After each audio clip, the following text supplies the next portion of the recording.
Eternity is a 2025 fantasy romantic comedy from director David Freyne that puts a clever emotional spin on the afterlife and asks one deceptively simple question: who would you choose to spend forever with? The film stars Elizabeth Olsen as Joan, a woman who in the afterlife must decide between two great loves. On the one side is Larry, her husband, played with warmth and sincerity by Miles Teller. On the other side is Luke, her first love, played by Callum Turner, who died young in the Korean War and remains frozen in time. It's a high-concept premise, but the film treats it with surprising intimacy and emotional intelligence.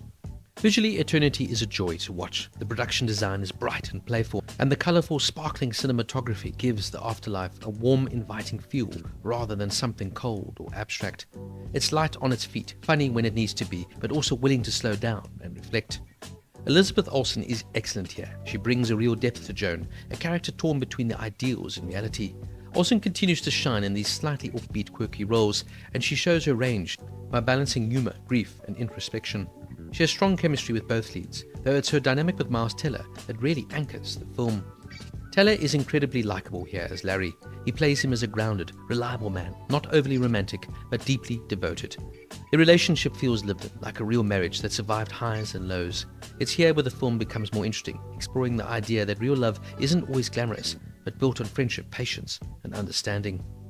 Callum Turner is solid here as Luke, but for me, he feels slightly miscast. While the lack of deep chemistry with Olsen's Joan is partially intentional, as their love never had time to mature, he doesn't quite have the charm or gravitas needed for a role that represents the ultimate romantic ideal. Divine Joy Randolph as Larry's afterlife coordinator provides an excellent comic relief though, lightening the heavier themes and adding warmth and humour wherever she appears. The film does run a little long and the middle section does tend to drag slightly, but Eternity remains a fascinating and thoughtful experience. It raises questions about lust versus love, fantasy versus reality, and what truly makes a relationship last. Overall, Eternity is beautifully shot, emotionally engaging romantic fantasy that lingers long in the mind after it ends. Eternity gets an 8.5 out of 10. So what did you think of Eternity? Please let me know down in the comments, and don't forget to like and subscribe for more deep dive reviews.